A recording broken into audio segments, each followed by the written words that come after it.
You're listening to the All Things Geekery podcast. This is episode 16 of season 2, Scrooge and Hot Cocoa. I'm your host, Detached. Hey guys, and I'm Victus. Well, we want to welcome all our listeners back to the show. And if it's your first time with us, then we want to thank you for stopping in and joining us. We hope you guys enjoy this episode.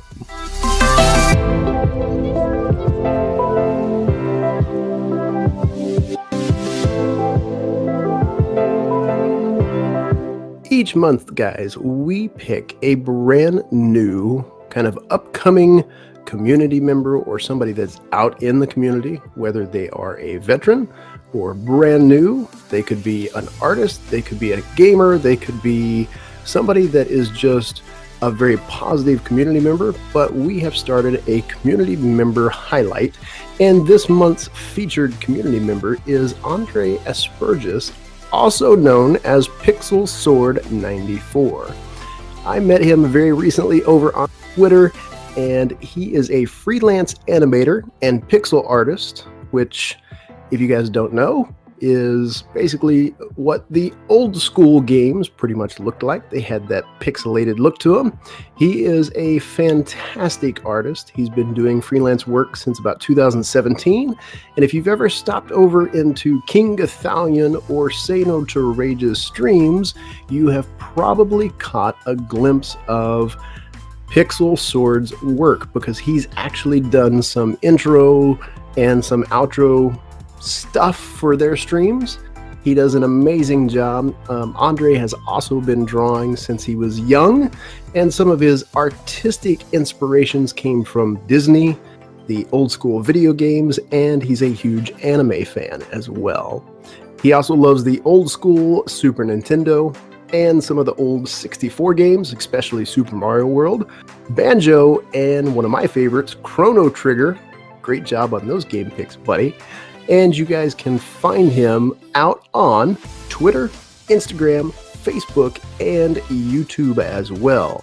We're going to have all of his links into the show notes, so make sure you guys swing by, check out all of his work, subscribe to his channels, and give him some community love, because, guys, if you have never seen his work, he is a fantastic artist, and you need to go check him out. So, Pixel Sword, thank you so much for letting us kind of feature you, and we are even talking about later next year doing him as a guest for the podcast. So be on the lookout for that as well, guys.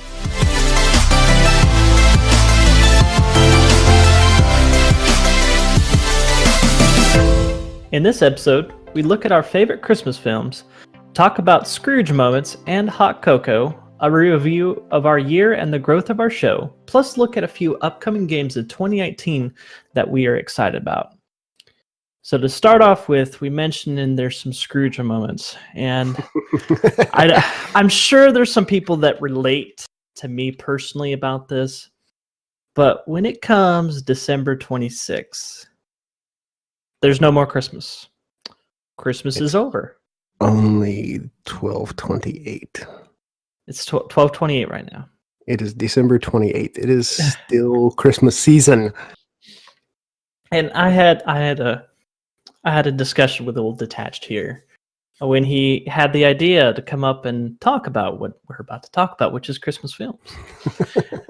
And I thought it was absurd.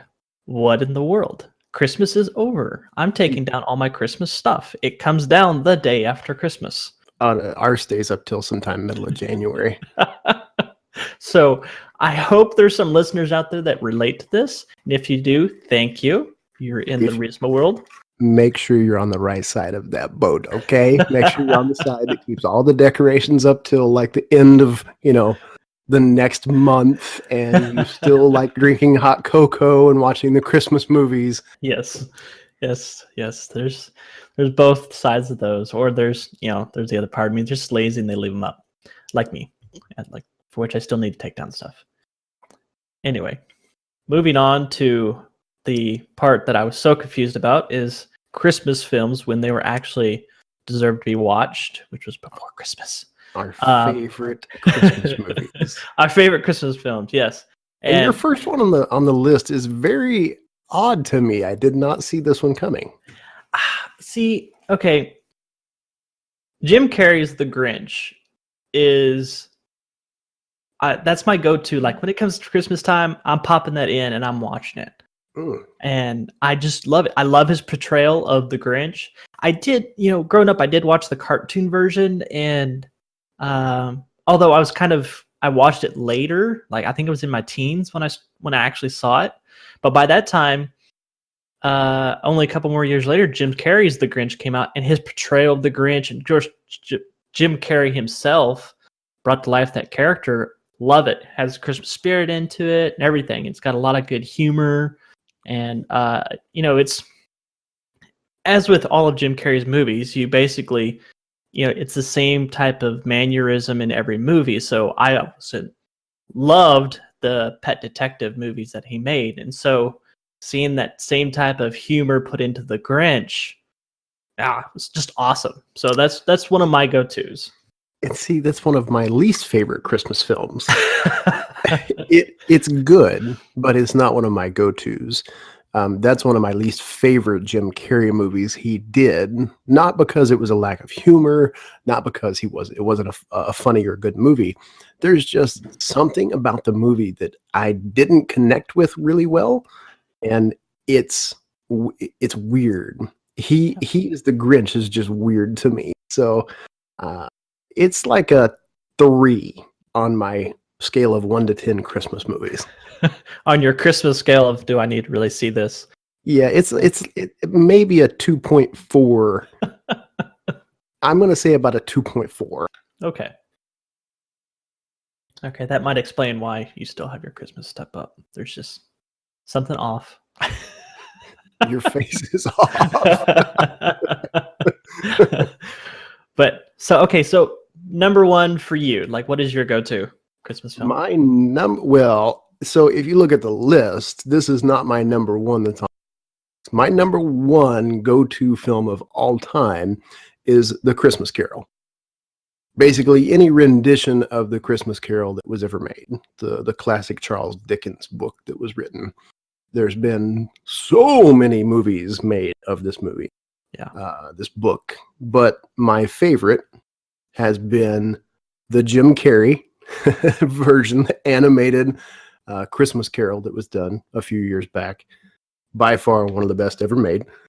And recently, just on Netflix, they did a Netflix original called The Man Who Invented Christmas. And it was the story of Charles Dickens writing A Christmas Carol and trying to get it published back in the 1800s.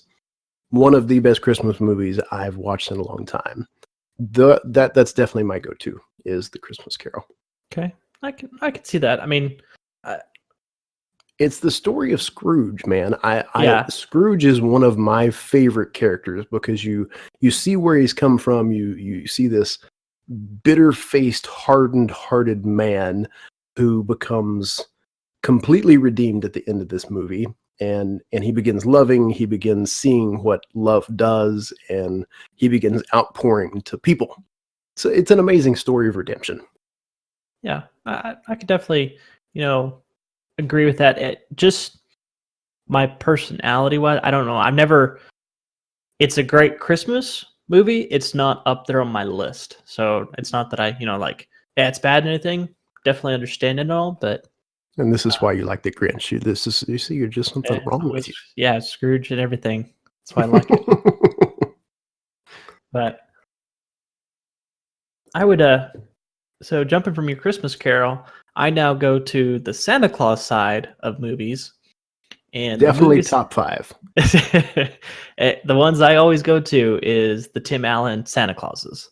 Yes, definitely top 5 for me. I grew up on those, and even though it's one of those cases, even though there's 3 of them, the first one's the best one because you're introduced to the character and the growth of the character and who he becomes and the magic that's all there.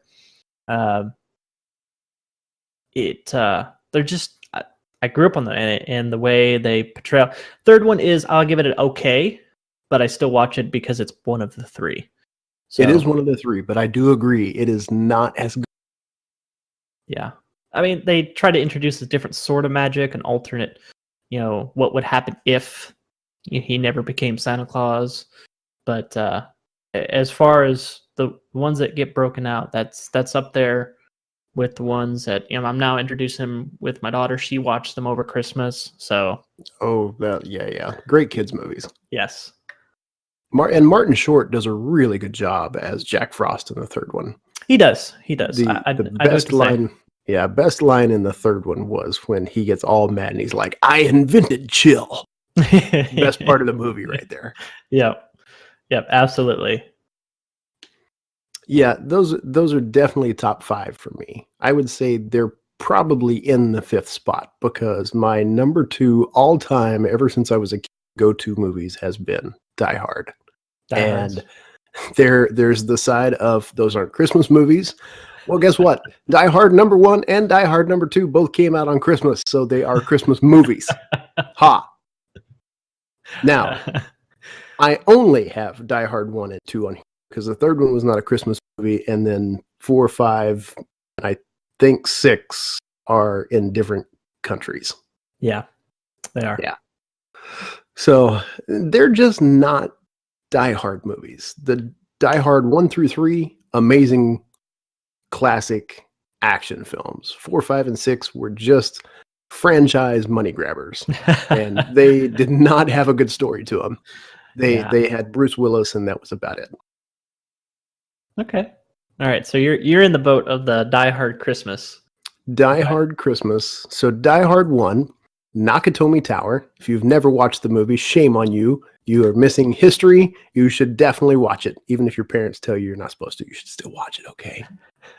Die Hard 1, classic. Nakatomi Tower. Number 2, very classic because, I mean, it's in the middle of the Christmas. You have a basically LAPD police officer in New York, of all places, at an airport, and he gets hijacked by special forces military, and he takes them all. Come on, it's LA cop outclasses like 25 special forces on Christmas Day. Sure, completely believable. Yeah, absolutely. We got to believe what's happening in those movies. Yeah, Merry Christmas. Especially the luckiness, I'm going to put it, of the protagonist in Die Hard. Good old Bruce Willis. So yes, those are my my number 2 slot for the Christmas movie. Okay, I can respect that. And I'm gonna jump from the now teenage adult movie that is Die Hard's to back to the kid version that is Home Alone's, which is my number, which is next on the list here. I'm going to put it number 3 of the movies we see. Home Alone's 1, 2, and some people don't include 3 because it's different main actor, but it's part of the 3 and it's not bad. It isn't bad. It is definitely not the first 2, but it's not bad. Yeah, I mean, it is a rehash. I mean, kids home alone in 3, and he pulls out stops to stop the people from coming over. So it's rehash of what happened in 1, right? Yeah, that was his home. So yeah, amazing movies. These really had kind of a home spot with me. The first one especially because it was a Christmas movie. Home spot. Home spot, yeah. My brother was home on leave from military, and we got to go watch. He took me, and we went and watched this, and it was one of the funniest movies at the time. Watching people get slapped in the face, and it's just that style of comedy. So that movie had a special spot for us over on this side of the old homestead. Yeah, and it's unfortunate that it really was one of Macaulay Culkin's. It was probably it's the movie he's known for, right? He's known as the Home Alone kid. So, and they've got a new Google. I was just about to mention that. Yeah, the Google trailer of the reenactment of him using Google Home, which is great. Yeah, it's great marketing. It is. I'm gonna call out here that it was a little odd for me in that. You're having now this, what is he in his 30s now? 20s, late 20s, 30s? Well, let's see. I'm 37, and those movies came out. The first one came out what? Late 80s? Was it? Maybe 90 early maybe? 90s? Yeah. So he's at least 5 years older than I am, I know. Okay. I bet he's early 40s. Okay, so all right. Yeah. So it was, I'm going to say it was kind of weird for him to redo that. I get it bringing back the nostalgia, but I don't know. It's trying to relive something that you're aged well past, and it good callback, but interesting that Yeah, it was he's still calling back to that. it was definitely a stretch, and Yeah. he's had a really, really rough. There's all kinds of crazy stuff that happened to him, and he got, addicted to drugs, and he kind of fell off the bandwagon for a while. It's funny because he and a group of his friends actually run a pretty successful podcast. It's a weekly vidcast that they do, Oh, I didn't know that. and yeah, it's actually kind of become a cult following with a lot of people that knew who he was as a child actor. He's starting to see some kind of resurgence of his fame per se. He's been on some talk shows. He was on Jimmy Fallon a few weeks ago as well. So I think there's some resurgence happening with old Mr. McCullen. Yep. So as far as my movies, that is my go-tos. There's of course much more below that, but we could be here all night talking about our entire list of Christmas movies that we watched Absolutely. of the Christmas season. The last two movies, and this was kind of a toss-up. One is Elf, very classic movie. Yep. And Polar Express, one of the best just all-around animation films made, I think, to date for a Christmas movie. Yeah. I'm gonna have to agree. Yeah, I completely agree with you on Polar Express. It is, of course, one of our top watches every year, mostly to continually, introduce it to my daughter so she can watch it, so she can enjoy it as she grows up and really understand it and the meaning behind it. That's another thing about the Polar Express is there's a really deep meaning to the story itself about the spirit of Christmas and believing. Yeah. So. Yep. That's what's the only the only thing I didn't like about the kid that has the glasses is just belligerent, and he's got this like nasally, whiny voice. Oh, it just grated on my nerves every time I. Well, that's kind of the point of that character, though. It is. You just open the window, throw him off the train. Great movie after that. Yeah, but and then Elf, although a great hysterical movie and a lot of funny to it. I've only watched it a couple times. It's not one of my go back tos. I'll break it out once a Christmas season, but I won't watch it more than once. So we have watched that movie since the beginning of the Christmas season at least 10 times. It is a household staple here in our bunch. Okay. We have cookie tins, we have sticker sheets, we have pajamas, posters. What else do we have? We have elf slippers. Yeah. So you just go all out when it comes to Elf. When it's a Christmas kind of day thing, you open the presents, Elf is playing in the background, you put your onesies on. Yeah, you just have a good old fun time. Yeah. Okay. We even that's the other thing we've even coffee mugs that say congratulations, you've made the world's best cup of coffee. All right. Yeah. So anyways, all done on the Christmas stuff. We won't talk about Christmas anymore. Scrooge. All right. I feel better. Yes. But with Christmas coming to close, New Year's coming up, everybody just got to do a reflection back And in particular, since we're podcasting right now, we're going to talk about how the podcast has been, what we've been, how has it grown, in where we started at the beginning of the year to what we are at right now. And it's really interesting looking back. I mean, if you take this podcast, what it was at the beginning of the year, for one, I would say our biggest jump was consistency. Yeah, for sure. Definitely consistency. In establishing that, then there was the growth of the channel, because if anybody out there, and we're seeing the evidence of it, is anything that you do, if you establish consistency in it, It grows. Yeah, because people like consistency. We're creatures of habit, and being consistent, you make it a habit, and then you keep going with it. So, and you could really start adding to your calendars and know when it's going to happen. And for me personally, I know exactly, hey, when we're recording, when we're going to post it. And previous to that point, we're just like, oh, well, when we're going to record. Yeah, it's a funny story how all this came about, guys.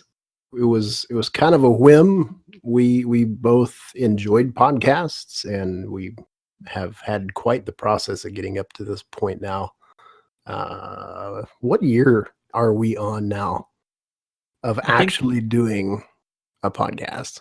Is this year 3?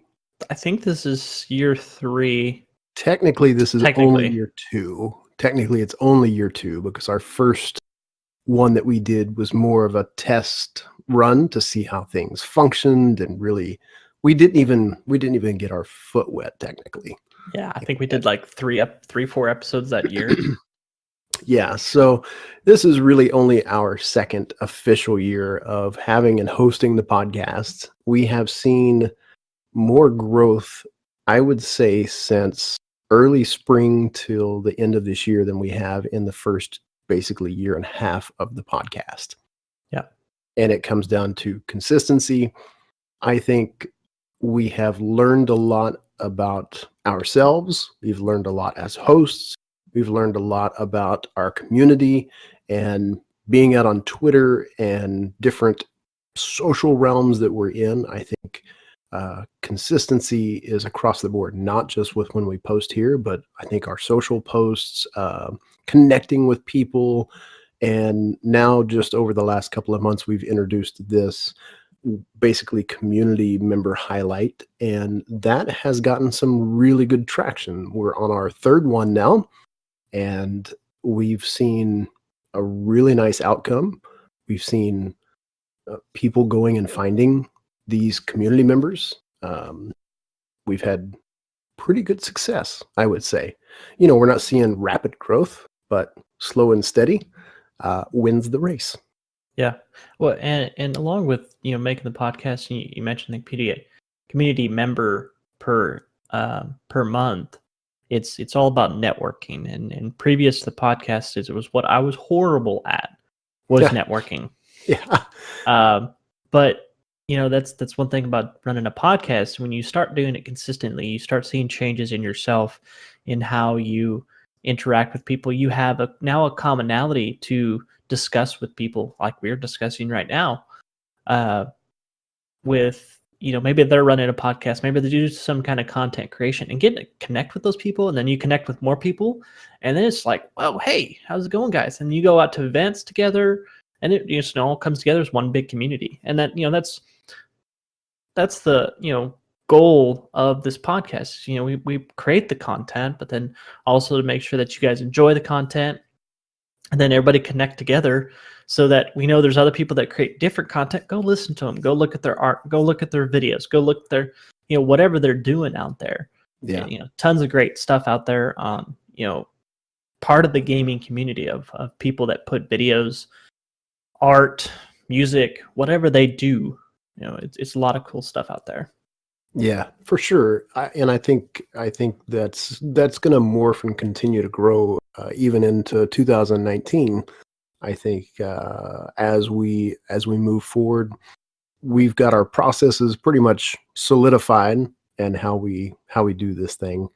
That took a lot of trial and error by Victus and Lot of I. trial of error. Yes. A lot. Oh my God. I have wrinkles and gray hair from this podcast. But like like Victus said, this podcast is not for us. This podcast is part of the community out there, and we want to basically feed back into the community. We want to begin actually hosting guests, getting them on the show, and doing interviews with community members and letting them have a voice and a place and an outlet. And it works on both ways. It's good for us. It's good for them. It allows us to basically stick our foot in the door and wave and say, "Hey, how's it going?" And that's how you do it. You just gotta put your face out there, and you gotta make some waves and have fun while you're doing it.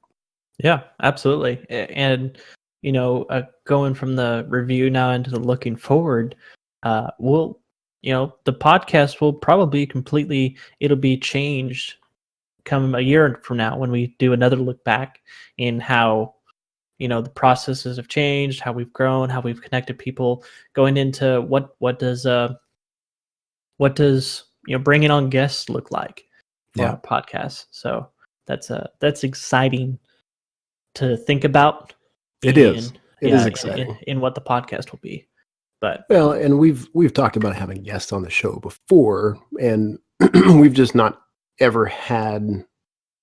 We just haven't had that right moment to start it. But I think 2019, we're in the place where we can. So Victus and I have got some planning to do because there's definitely things out there that both of us want to make sure is done correctly, and that we don't want to have a guest on and it not be done right. And there's always going to be technical issues, and there's going to be things that happen, and maybe there's a reschedule or whatever. But we want to make sure that we're not basically boxing ourselves in. We want to allow this channel to naturally grow, and we don't want to be a hindrance to that because we're stubborn, right?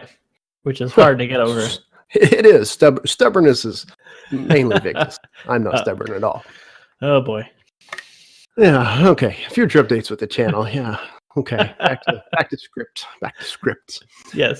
With the future updates of the channel, this is something that Victus and I have talked about for quite some time.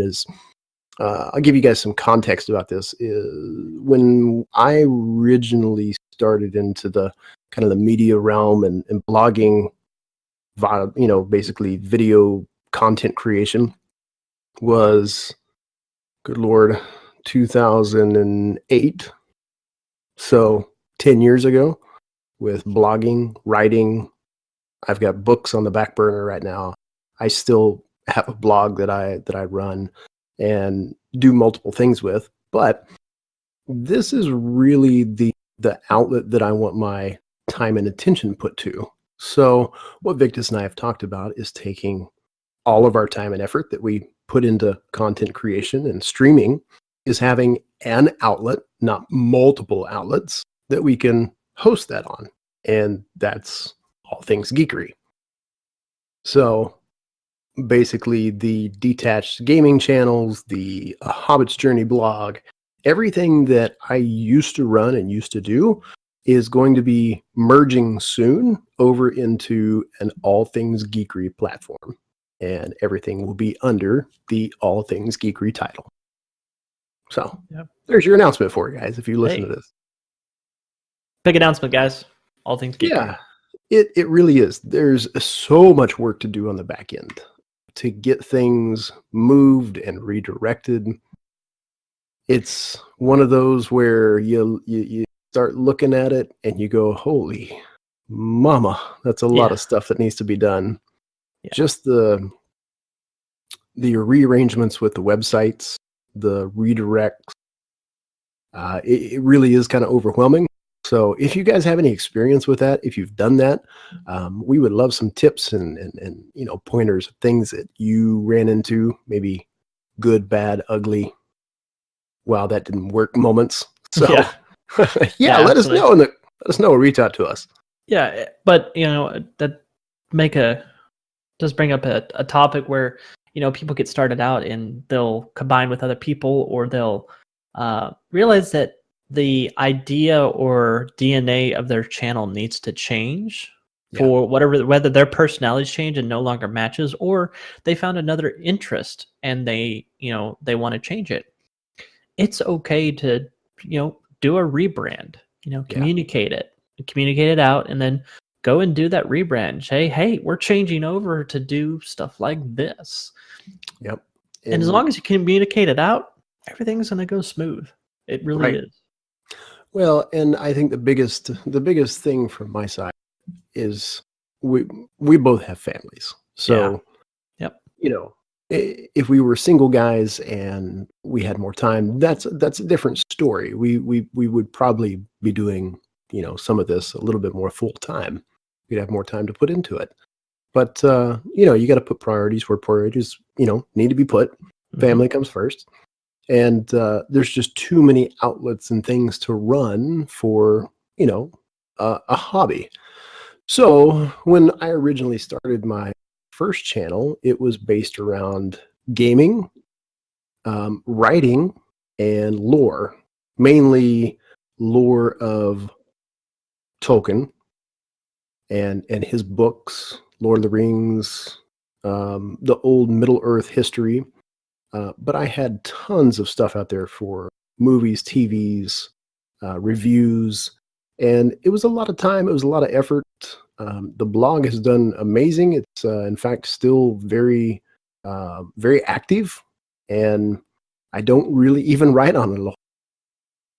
Occasionally I'll post, but not a whole lot. And it's just like Victus said, there comes a time where that things need to be reprioritized, given up, or moved, and that effort that I used to have in that needs to be moved and placed. So yeah, A Hobbits Journey is soon going to be a thing of the past and moved over.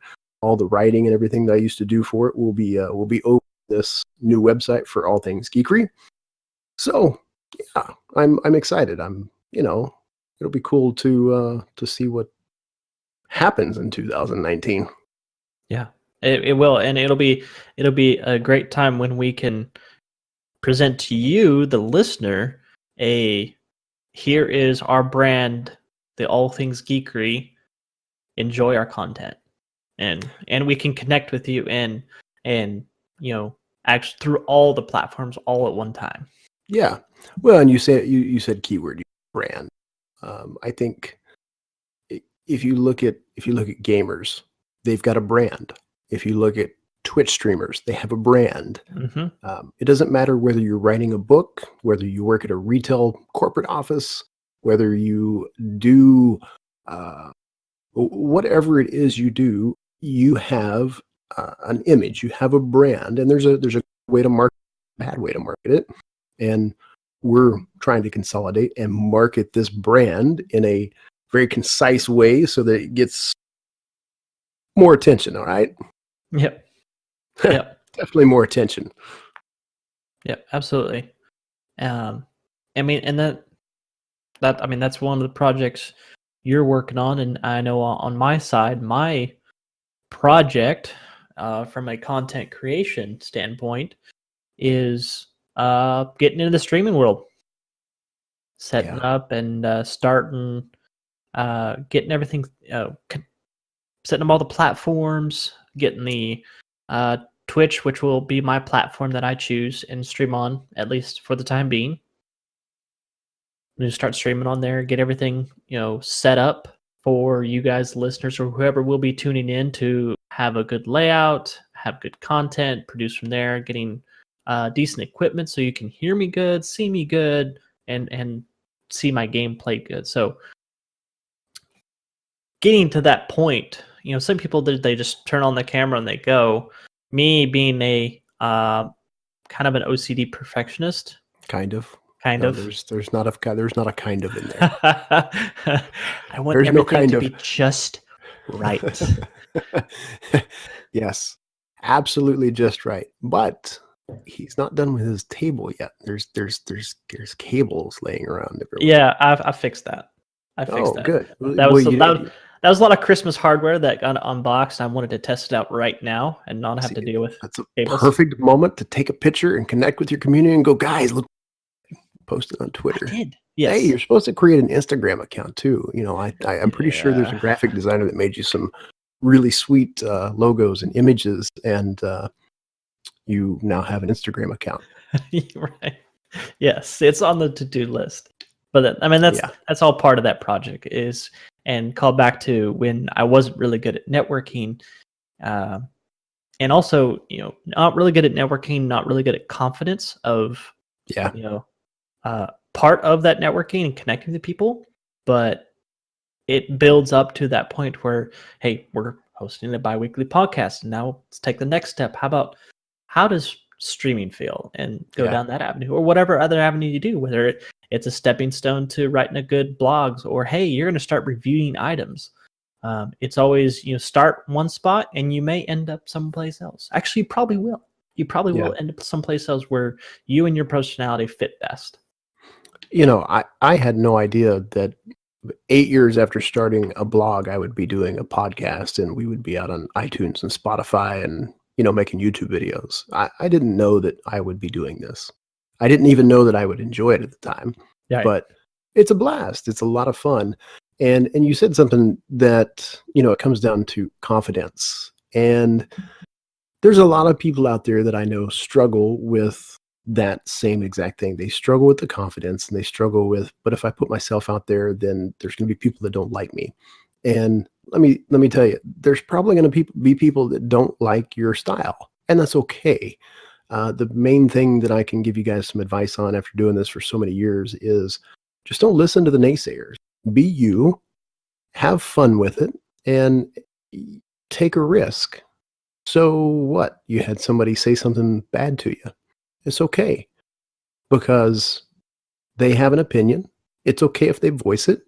Have fun while you're doing it, though. And, cut the negative stuff out. If you've got a community that has seemed to form around you that's negative and is a little bit toxic, then disconnect from them. It's okay.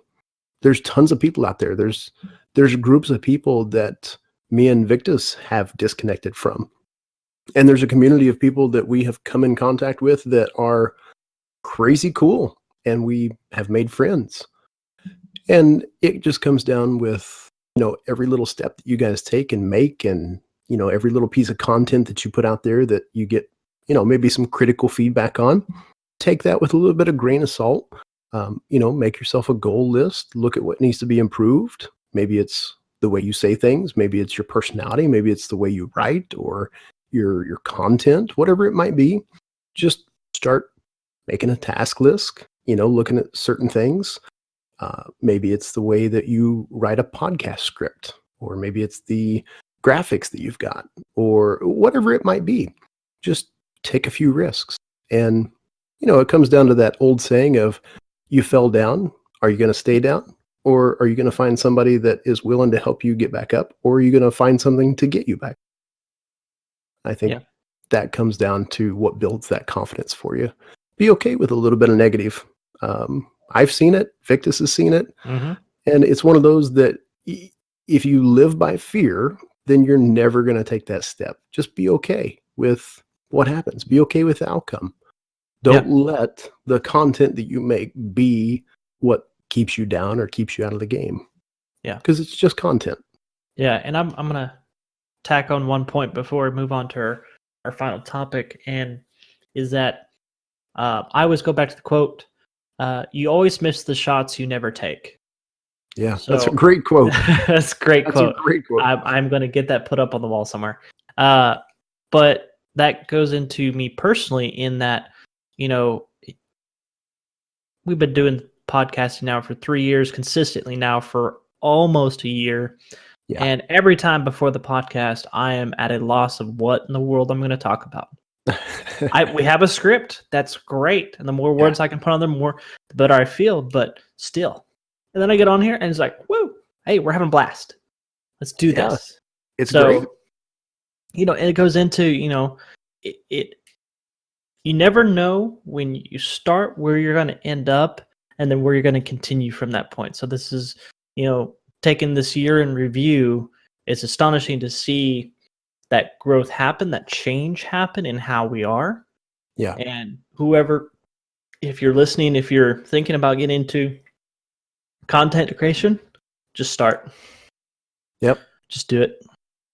Yeah, it's funny. This has absolutely nothing to do with the podcast, guys, but I was reading a book a couple of days ago, and it's funny. I was reading a story about these military soldiers, and they were up in the mountains somewhere in a foreign country. They were under fire. They were starving. They had lost a lot of their equipment because they had their camp that they were in raided. So they were basically all in survival mode at this point in time. It's cold. It's snowing. It was raining. It's muddy, and they were basically lost. They had no idea where they were. And their captain of the group stumbled upon a pack, and it had a map in the back of this pack. And he grabbed this map, and he's like, everything he had, he was plotting a course. He was getting the guys pumped up and ready to go. And he took the first step, and he plotted this course back to where he thought the base camp was. And he gathered everybody up, what weapons they had, what packs they had. They huddled everybody together to keep warmth best they could, and they just started moving. And finally, a couple of days had gone by, and they saw the camp, and they made it back to the camp, and the medical staff hooked them up to their IVs, and they fed them, they got them warm. And the doctor came into the room, and he asked this captain, he said, so explain to me where you guys were. And he was there, and he was trying to explain the locations. And he said, I stumbled across this map. Luckily, we had one of our packs we found. And the doctor brought in this pack, and the map that was in this pack was a little bit distorted anyways. It was older, and it was for the Pyrenees Mountains, which was over 1,800 miles away from where they were actually at. It just comes down to, if you're going to do it, then just take that step and go, because the whole process of this is the journey about what happened. And it's exciting, it's scary, it's fun. We're still in kind of that phase. A year and 3 months ago, we took that step.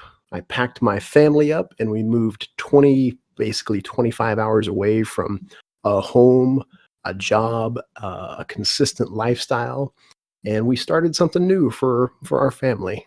And yeah, I just encourage you guys, step. If you're going to make a content creation, if you're going to do something in life, just step. Have fun with it. Yep, absolutely. But with all that coming through and content creation, and like I said, just take that step. Sometimes I'm the believer that sometimes you got to jump it. You just got to take a jump. You gotta grab a hold of those doors and just force yourself out. But we're gonna leave it on that note and shift gears a little. To continuing to look forward to what is coming in 2019, and that is what gets stuff. Yeah, a lot of stuff, and we could go on for several podcast hours talking about what's coming. And these are, I got a couple top ones that I personally am excited about, and I know Detached, you several on this list here you're excited about, the next video games that are coming out in 2019. I don't even know how I'm going to have time to play them all, but I'm excited about them. Yeah, I am very excited about them. I already have almost no time as it is. Oh, yes. But right up there, number one of our list, and this is a lot of excitement, hesitant excitement from people. Hesitant excitement is a good word for this game. Good word. And that's Anthem. I know we've called it out before of games we're looking forward to, and there's been trailers released, gameplay released since then, and it showed even more potential. And we're still going to leave it a potential because there hasn't, it's always been shown just the beginning portions of the game, and some we still haven't delved down in the deep RPG that we're hoping for aspect of what Anthem's supposed to be, or in your suits that you're supposed to have. But I saw a title today of Anthem, and they called it BioWare's Last Stand, in keeping the confidence of the community because of, I want to say, how bad Andromeda failed in the beginning. I stopped playing Andromeda after the first couple weeks because of the bugginess and the poor animations and the basically drop in quality of what we had in Mass Effect 3.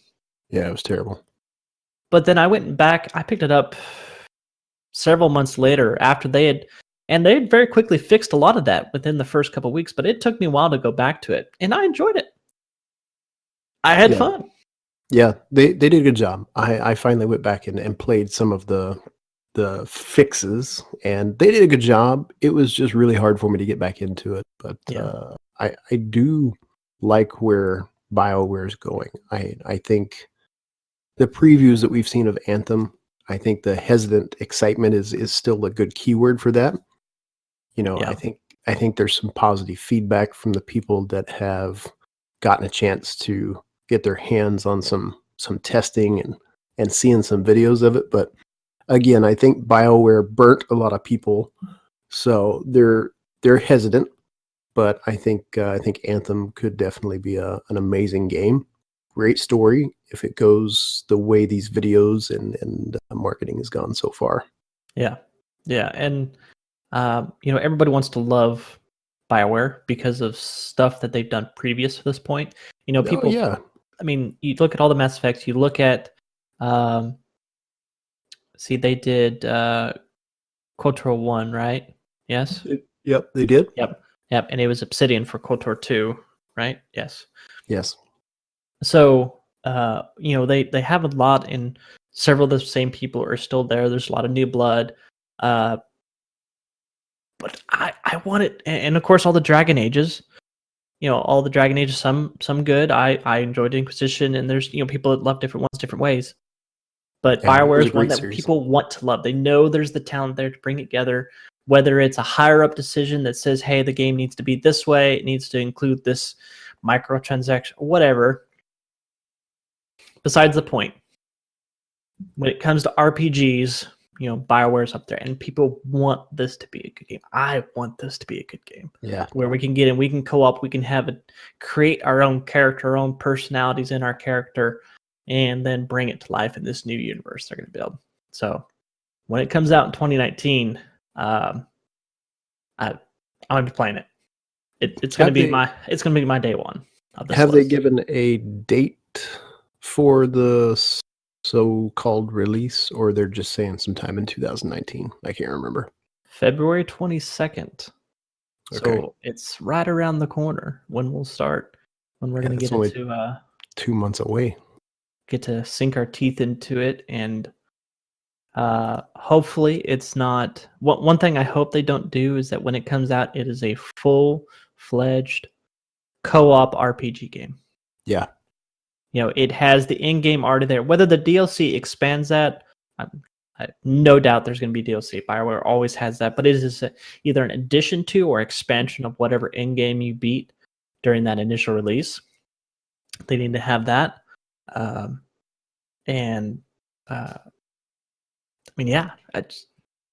That's my expectations for it. So come February 22nd, I'll be dropping what I'm doing and delving in. Yeah, for sure. Yeah, I'm looking forward to that one. I'm pretty sure a lot of people are this next one, and that is Biomutant. If you have kept a close eye on this one, then the MMORPG fans are going to be very excited. It looks darn good, and one that I've kept my eye on for quite a while now, actually. Yeah, it has one that has such high potential, and of what we saw in the gameplay, how you can create your character. And they said split decision timeline, meaning that very similar to what we saw in kind of like Mass Effect, where you make a decision and it has game-changing events later on in the game. Yeah, That's definitely affects. exciting. Yeah, I mean, I love games like that where you go back like, if I hadn't killed you and spared you, what would be my decision Yeah. now that I'm actually in game? I would actually have a good chance of surviving Right. that Yeah, decision. absolutely. Yeah, I love games like that. There looks to be a lot of customization in the game, different ways of crafting and creating your character. So, yeah, I think this may be a much needed boost to that MMO style for what a lot of people like in the PC realm. I think this would be a really nice addition if they do it right. This could also Yeah. be a game that they flop really bad if they don't do what these previews that we've seen so far are. Yeah. And even though, so one hope that I have is that it's being published by THQ, which is another one of my top publishers of games. Yeah, they're really good. They've done all the Darksiders. Yeah. And I enjoyed those because of the, how they took each one. My opinion is Darksiders 2 is the best. People are playing Darksiders 3. They're really loving that. It's different, but just all of them. Yeah. Altogether. Now the Great. actual, go ahead. I was just going to say the mechanics of that game were frustrating as crap, but amazing games. And again, I love lore, I love stories, and Darksiders had an amazing story. So yeah, THQ is definitely in the top 5 of one of the better developers out there right now. Yeah, and that they're the developer on this, but then you have it's their new company that actually is developing it called Experiment 101, which interestingly enough is kind of tied into this Biomutant game in their naming convention there. I think that was on purpose. I think they're kind of created, and their first project is going to be Biomutant. Yeah. So I hope that THQ is feeding them information or even some help into it. Yeah, I would hope that they have kind of a mentoring going on with the company. I don't know the relationship and how they're doing it, but I would hope with THQ's experience in game development that they would be giving these guys a little bit of, hey, here's what's up. Yeah, absolutely. So that's what I'm keeping an eye on. It won't be a day one, but I'll definitely be keeping a close watch on it. Yeah, definitely won't be a day one. Yeah, mostly because I'll be playing Anthem a lot. Yeah, and for sure. A lot of other games. There's a lot of stuff coming out. It has great potential. With me being now a new and fan of Dark Souls, From Software's Sekiro Shadow Die Twice, definitely so darn good. It looks really good and really has my interest peaked because I'm a latecomer to the Dark Souls series. I played all 3, beat them, really enjoyed them, but I was definitely a latecomer. It'd probably been a good year after Dark Souls 3 even came out before I even touched Dark Souls 1. Oh, wow. Yeah, but I played them back to back. Yeah, see, I was early in. I played Dark Souls 1 as soon as it came out. Yeah. And that the idea of, I'm hooked on the whole challenge, and you really got to time it. You're going to die a lot. Frustratingly, a lot. There's almost, I wanted to throw my very expensive controller, but if it wasn't expensive, I would have thrown it. Yes.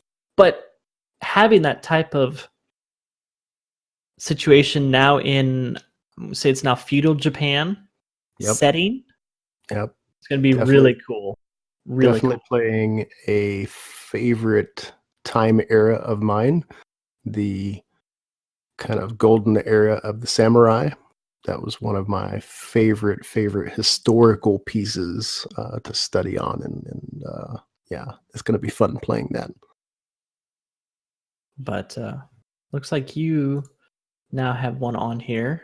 I do. I'm excited about this one. If you guys have kept up with the makers of the game Firewatch, that game came out a couple of years ago, but it was well worth the play. So the development studio that made Firewatch was Campo Santo, and Firewatch is a adventure game that was set back in the Wyoming, and it's got a massive cast for their voice actors. But you play a guy that took on a job as a park ranger in Wyoming, and it's just a really, really good story about finding out who he is. And yeah, there's so much context to that story. Well worth the play if you guys have never played it. And this new release that they're going to be doing is very exciting. I think is going to be kind of a knockout of the park again. It's called Valley of the Gods. So same premise. You're going to be playing a character, again, hopefully some amazing voice actors that, like Firewatch was. That's really what kind of encapsulated the game to be so amazing, was the voice acting. It was not cheesy. It was extremely well done. Graphics were really fun. And I think the Valley of the Gods, basically it takes you back into the 1920s of Egypt, and you're going to be investigating a conspiracy that's going on, or a potential conspiracy. You're going to be tomb raiding. I think it's going to have kind of that Indiana Jones 1920s, 30s feel to it. You're going to be looking for hidden treasures. So I think that style that Firewatch is, it's a first-person view. You get some hands and some real interactivity with the environments that are around you. And again, they immerse you in this amazing story. So I'm a sucker for the story games, man. Yeah, I mean, I'm just looking here at the Steam page for it, and just the description of the game is pretty interesting. I'll actually read off what it says you'll be doing.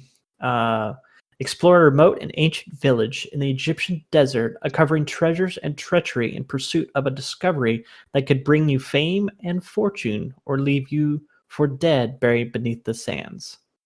Yeah. Really cool. Really cool. And from a producer of a game that they only have one game under their belt, which is Firewatch, which currently has a 85% overall review, which is huge. That's really good. Yeah. It's, I mean, good potential being a great game. I haven't played Firewatch myself, but this has me intrigued.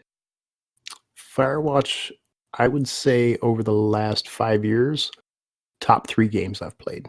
Wow. From a story interactive standpoint. And you know me, I'm a huge Telltale fan game as well. And it was better than some of the Telltale games. Interesting. So yeah, this one is definitely it's going to be a pre-order as soon as I can get my hands on it. Yeah, it still has a to be dated under the launch title. To be determined. Yeah, we've still got a lot left to go on that one. I think I don't even think there is a estimated release for next year on it. Not that I could find, but I'll be having it on my radar now because it looks pretty cool, and I'm looking more indie games to play that I will enjoy as part of that, and getting into more indie games. I'm turning him more toward the side story game. Yes, you are. But anyway, well, guys, what an amazing year it has been. We have seen tons of growth, and it has been because of you guys. Thank you for your support. Thank you for stopping in and hanging out with us in these podcasts, and checking in on Twitter with us, and watching YouTube, and all the things that you guys have done. It has been a really, really cool year, and I can't wait for 2019. Absolutely. And all of all the connections that we have, all the growth that we've seen is because of you guys listeners. sharing, hey, go check out this podcast, or talking about it, or just connecting with us, anything like that. Definitely appreciate all that you guys do and listening, and hopefully enjoyed the content. And if you did enjoy this episode, you can be sure to stop by and check out our show on iTunes, Spotify, or our website at allthingsgeekery.com. Don't forget to subscribe and drop us a review to let us know how we're doing. You can also connect with us over on Twitter or our Instagram page, and those links will be in the notes below. Yeah, and if you guys have any specific topics you would like us to look at or talk about in future episodes, you guys can email those to us at podcastatg@gmail.com. But guys, that wraps up this podcast. So as always, you guys stay awesome, and we will see you in 2019.